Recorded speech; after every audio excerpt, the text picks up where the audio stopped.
जब भी हम फास्ट बॉलर शब्द सुनते हैं ना, तो दिमाग में सबसे पहली तस्वीर क्या बनती है? मेरे ख्याल से एक रनअप के आखिरी सिरे से दौड़ता हुआ खिलाड़ी जिसकी आंखों में एकदम आग हो।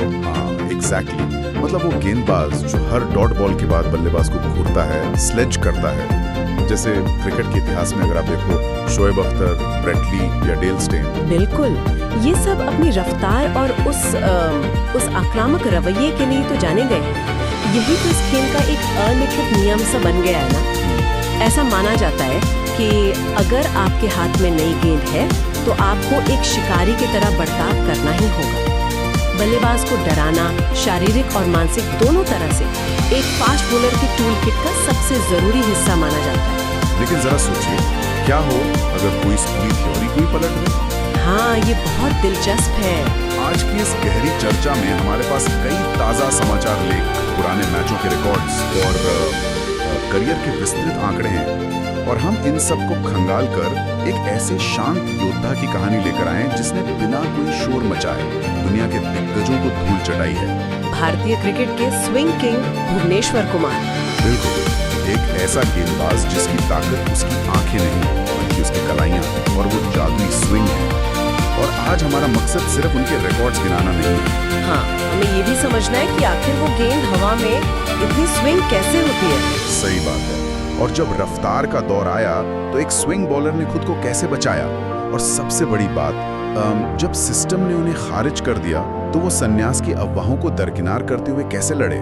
इस यात्रा को डिकोड करने के लिए ना हमें सबसे पहले उनकी जड़ों में जाना होगा। यूपी के मेरठ से निकलने वाले भुवनेश्वर कुमार की कहानी में एक बहुत दिलचस्प मोड़ एकदम शुरुआत में ही आता है। अच्छा, वो क्या? अक्सर हम सुनते हैं कि किसी खिलाड़ी को उसके पिता या भाई ने मैदान पर उतारा है ना, लेकिन भुवी के केस में ये श्रेय उनकी बहन रेखा अधाना को जाता है। अरे वाह, ये तो बहुत कम लोग जानते होंगे। हाँ, जब भुवी महज 13 साल के थे ना, तब उनकी बहन ने उनके इस हुनर को पहचाना और पहली बार उन्हें एक प्रोफेशनल कोचिंग सेंटर तक लेकर गई। ये बहुत ही शानदार नजरिया है कि कैसे सही समय पर मिला पारिवारिक सपोर्ट इतिहास रच सकता है। और भुवी ने उस फैसले को कितनी जल्दी सही साबित किया, ये हम सबने 2008-9 के रणजी ट्रॉफी फाइनल में देखा था। मैच तो मतलब इतिहास के पन्नों में दर्ज है। बिल्कुल, मुझे आज भी वो पल याद है जब एक दुबले पतले 18-19 साल के लड़के ने प्रथम श्रेणी क्रिकेट में सचिन तेंदुलकर को डक यानी शून्य पर आउट कर दिया। फर्स्ट क्लास क्रिकेट के इतने लंबे इतिहास में सचिन तेंदुलकर को शून्य पर आउट करने वाले वो पहले और इकलौते गेंदबाज हैं। और ऐसा भी नहीं था कि सचिन ने कोई खराब शॉट खेला हो। नहीं, बिल्कुल नहीं। वो एक इन स्विंगर थी जो टप्पा खाकर इतनी तेजी से अंदर आई कि सचिन जैसे लेजेंड भी उस लाइन को मिस कर गए। गेंद सीधे उनके पैड्स पर लगी और उस एक गेंद ने भारतीय क्रिकेट के गलियारों में ये शोर मचा दिया था कि स्विंग का एक नया मास्टर आ चुका है। लेकिन वो तो बस एक झलक थी, असली जादू तो दिसंबर 2012 में। अरे हाँ, चेन्नई का चेपॉक स्टेडियम, पाकिस्तान के खिलाफ वो ऐतिहासिक वनडे डेब्यू। एग्जैक्टली।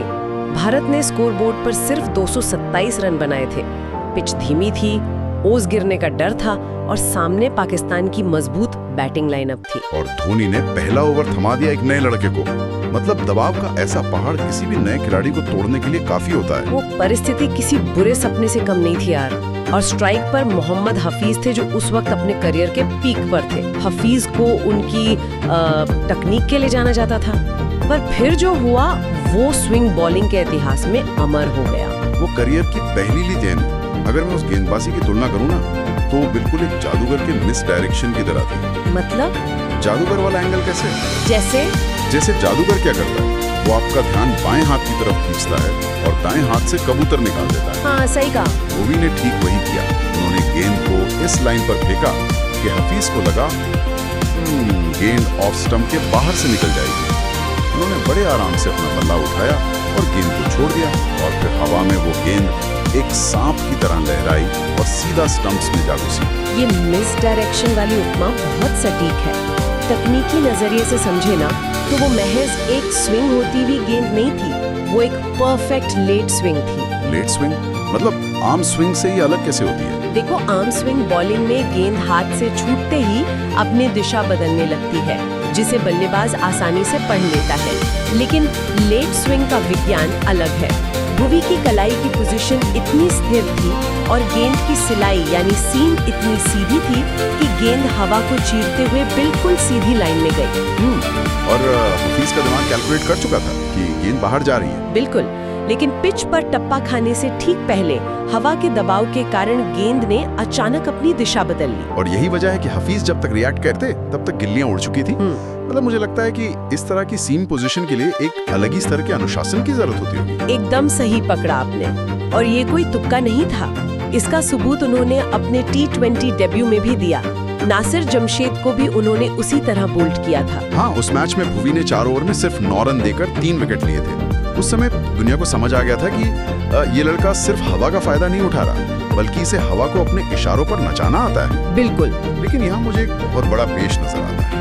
2012 के आसपास का क्रिकेट बदल रहा था। हम उस युग में आ गए थे जहाँ बल्लेबाज क्रीज से बाहर निकलकर गेंदबाज की स्विंग को काट रहे थे। हाँ, T20 का प्रभाव साफ दिख रहा था। तो अगर आपकी रफ्तार 125 या 130 किलोमीटर प्रति घंटा है, तो आज के बल्लेबाज आपको सेटल ही नहीं होने देंगे। वो आपकी लेंथ को बर्बाद कर देंगे। तो ऐसे में कोई सिर्फ स्विंग के दम पर आधुनिक क्रिकेट में लंबे समय तक कैसे टिक सकता है? क्या गति होना भी अनिवार्य नहीं है? ये वही सवाल है जिसने दुनिया के कई महान स्विंग बॉलर्स का करियर खत्म कर दिया। जब बल्लेबाज हावी होने लगे तो भुवी को भी समझ आ गया कि सिर्फ 125 की स्पीड से काम नहीं चलने वाला। तो उन्हें अपनी रफ्तार बढ़ानी पड़ी। हाँ, उन्हें अपनी रफ्तार बढ़ानी ही होगी। और यहीं से शुरू हुआ उनके करियर का दूसरा और सबसे मुश्किल चरण। उन्होंने अपनी गति 130 के पार और कई बार 140 किलोमीटर प्रति घंटे तक पहुंचाई बिना अपनी स्विंग से समझौता किए। पर ठहरिए, ये इतना आसान तो नहीं है। मेरी समझ से अगर आप रफ्तार बढ़ाने के लिए ज्यादा ताकत लगाते हैं तो आपका पूरा एक्शन कड़ा हो जाता है। बिल्कुल ऐसा ही होता है। कंधे और कलाई की वो नजाकत खत्म हो जाती है जिससे स्विंग पैदा होती है। तो फिर भुवी ने रफ्तार और स्विंग दोनों को एक साथ कैसे साधा? यही तो उनके गेम की सबसे बड़ी खूबी है। बायोमैकेनिक्स के हिसाब से जब एक गेंदबाज रफ्तार बढ़ाने की कोशिश करता है तो वो अपने रनअप को आक्रामक करता है और गेंद छोड़ते समय कलाई पर ज्यादा जोर डालता है। जिससे सीम डगमगा जाती है। एग्जैक्टली। और गेंद स्विंग होना बंद कर देती है। पर भुवी ने अपनी ताकत बढ़ाने के लिए जिम में अंधाधुंध वेटलिफ्टिंग नहीं की। उन्होंने अपनी कोर स्ट्रेंथ और पीठ के निचले हिस्से को मजबूत किया। अच्छा, तो बेस मजबूत किया उन्होंने। हाँ, इससे हुआ ये कि उनका एक्शन स्मूथ ही रहा, कलाई का लचीलापन बरकरार रहा, लेकिन गेंद की रफ्तार बढ़ गई। वो उन गिने चुने गेंदबाजों में से हैं जिन्होंने अपनी कला की कीमत पर रफ्तार नहीं खरीदी, बल्कि रफ्तार को अपनी कला के साथ जोड़ लिया। और सिर्फ रफ्तार ही नहीं, उन्होंने T20 क्रिकेट के लिए अपना पूरा शस्त्रागार ही बदल डाला। तो मैं एक बात सोचता हूँ, T20 क्रिकेट वो तो बल्लेबाजों का गेम माना जाता है ना, जहाँ बॉलर्स सिर्फ रन लुटाने के लिए होता है। हाँ, ऐसा ही लगता है आजकल। मतलब ये क्रिकेट तो एक मशीन गन फायरिंग की तरह है, जहाँ हर तरफ से धुआंधार रन बरस रहे होते हैं। तो इस फायरिंग के बीच कोई इतना कड़ा अनुशासन कैसे बनाए रख सकता है? इस भारी गोलाबारी के बीच सरवाइव करने के लिए उन्होंने डेथ ओवर्स की कला सीखी। खतरनाक यॉर्कर, धीमी गेंदें यानी स्लोअर बॉल्स और सबसे खास नकल बॉल। अगर वो T20 क्रिकेट मशीन गन की फायरिंग है, तो डेथ ओवर्स में भुवी की गेंदबाजी एक स्नाइपर के अचूक निशाने की तरह रही। अरे वाह, स्नाइपर वाली एनोलॉजी बहुत सही है। हाँ, मतलब कोई शोर शराबा नहीं, कोई फालतू की एनर्जी नहीं, बस सीधा ब्लॉक होल में सटीक निशाना। स्नाइपर अपना दायरा तय करता है, हवा के बहाव का अंदाजा लगाता है और फिर बिना पलक झपकाए ट्रिगर दबाता है। और इस स्नाइपर वाली सटीकता का सबसे बड़ा उदाहरण हमें आईपीएल में सनराइजर्स हैदराबाद यानी SRH के साथ उनके स्वर्णिम दौर में देखने को मिला। हाँ, वो दौर तो अमेजिंग था। डेथ ओवर्स में गेंदबाजी करना मानसिक रूप से बहुत थकाने वाला काम है। बल्लेबाज हर गेंद पर छक्का मारने की सोच रहा है, पर भुवी का दिमागी संतुलन ऐसा था कि वो आईपीएल इतिहास के इकलौते गेंदबाज बने जिन्होंने लगातार 2 सीजन 2016 और 2017 में पर्पल कैप जीती। और 2016 में तो 23 विकेट लेकर उन्होंने अपनी टीम को खिताब भी जितवाया था। बिल्कुल। और अंतर्राष्ट्रीय स्तर पर उनके जो रिकॉर्ड्स हैं ना, वो बताते हैं कि वो कितने वर्सेटाइल रहे हैं। टेस्ट क्रिकेट में 63 विकेट, वनडे में 141 और T20 में 90 विकेट। तो तीनों फॉर्मेट में 5 विकेट हॉल लेने वाले पहले भारतीय गेंदबाज बने थे, है ना? हाँ, और एक मजेदार फैक्ट ये भी है कि वो अकेले ऐसे भारतीय नंबर 9 बल्लेबाज हैं जिन्होंने इंग्लैंड की कठिन पिचों पर 3 टेस्ट अर्धशतक लगाए हैं।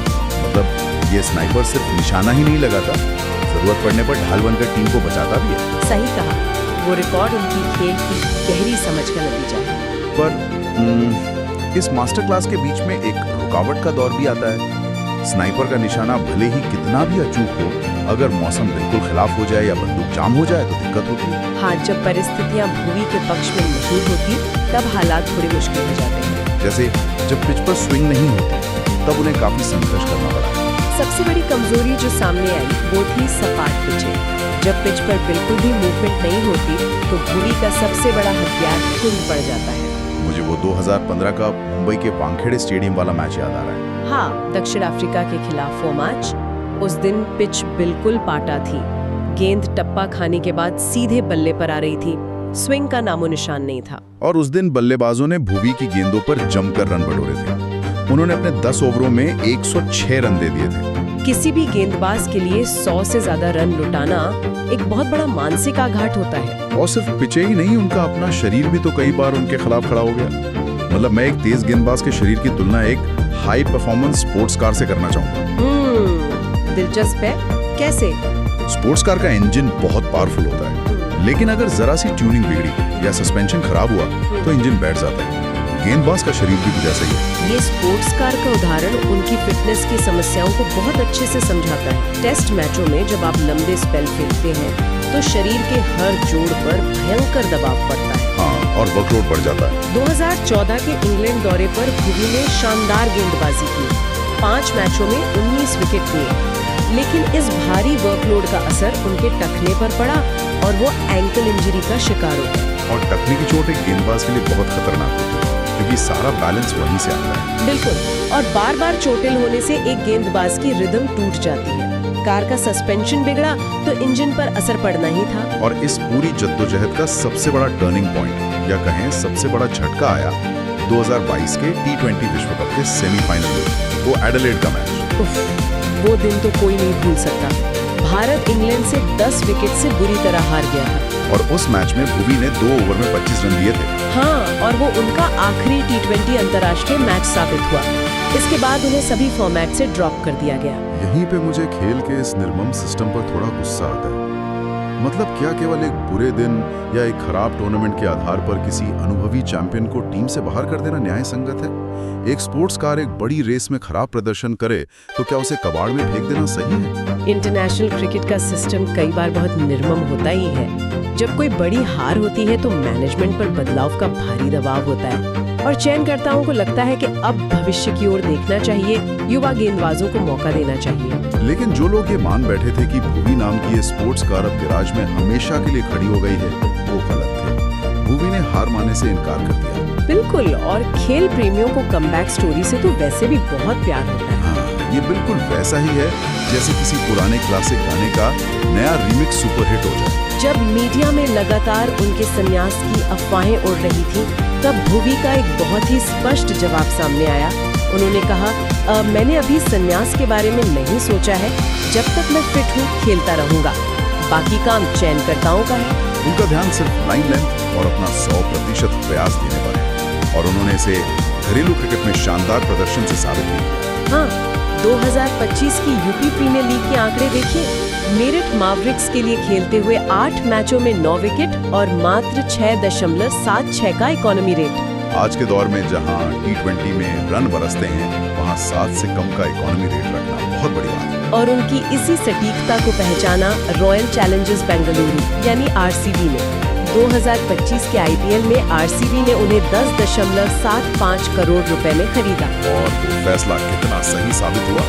उन्होंने 14 मैचों में 17 विकेट लिए और RCB को उनका पहला खिताब जिताने में अहम भूमिका निभाई। एग्जैक्टली, और 2026 के सीजन के लिए भी वो इसी टीम का हिस्सा है। तो जिस तरह का अनुभव और प्रदर्शन भुवी अभी घरेलू क्रिकेट और IPL में दिखा रहे हैं, क्या चयनकर्ता उन्हें अनदेखा करके एक बहुत बड़ी गलती कर रहे हैं? ये एक बहुत बड़ी बहस का विषय है। एक तरफ हमें युवा तेज गेंदबाज चाहिए, पर दूसरी तरफ T20 क्रिकेट में दबाव को सोखने के लिए अनुभव भी उतना ही जरूरी है। बिल्कुल। और अब जब हम इस चर्चा के आखिरी हिस्से में हैं, तो ये पूरी बातचीत हमें एक बहुत गहरे सवाल पर लाकर खड़ी कर देती है। वो क्या? मतलब आज के क्रिकेट को देखिए, हर तरफ मोटे बल्ले, छोटी बाउंड्री और तेज रफ्तार गेंदबाज। क्या आधुनिक क्रिकेट पूरी तरह से सिर्फ रफ्तार और ताकत का खेल बन गया है? ये सोचने वाली बात है।